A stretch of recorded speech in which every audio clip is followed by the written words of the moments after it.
Regola numero 7. Vediamo la pronuncia delle due lettere N e N.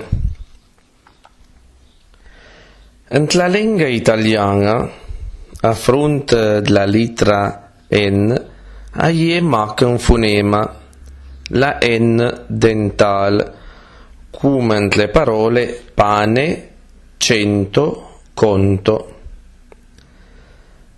Non per la lingua piemontese, i fonemi aggruppati alla lettera N sono due, dental, come in italiano, e faucal, come nelle parole inglese ring e going.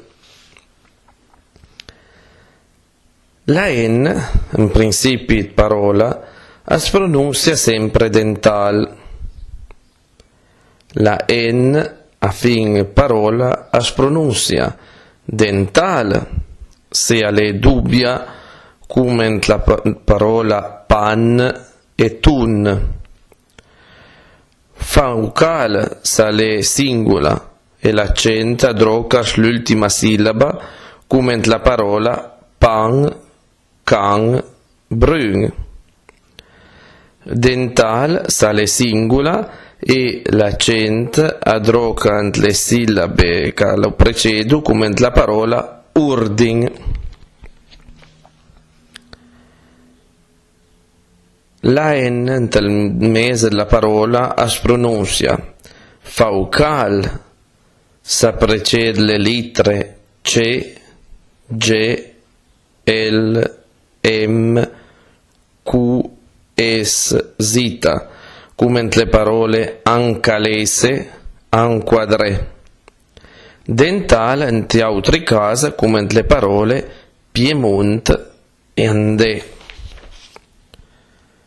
Queste poche regole sono insufficienti per permettere a un lettore di individuare sempre il fonema N faucal.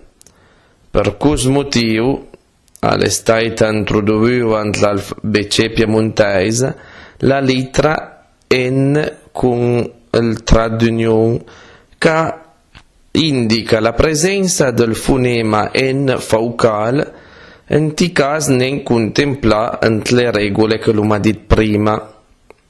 Qualche esempi sono dati dalle parole innamoramento e luna. Regola numero 8. Passiamo alla lettera S. Come in italiano e come piemontese, alla lettera S a quello corrisponde due possibili caratteristiche, due fonema. La S sonora o dusa nelle parole rosa e cosa. La S surda o dura nelle parole secchio, sacco. In italiano pochi conoscono le regole di pronuncia della S, eppure tutti la pronunciano in maniera accurata. Alle questioni distinte che vengono dall'esperienza. Utilizziamo gli stessi istinti e la stessa esperienza in lesendo un test in piemontese. Sbaglieremo niente. La sola regola da ricordare, che riguarda la lettera S, è che la doppia S si pronuncia semplicemente S dura, come nelle parole rus e russa, senza prolungare il suono come si fa non pas in italiano, in lesendo per esempio la parola Sassari. Inserisco in questa regola con la lettera Z perché chi la pronuncia sempre S dusa come nelle parole tense e dausin. Regola numero 9.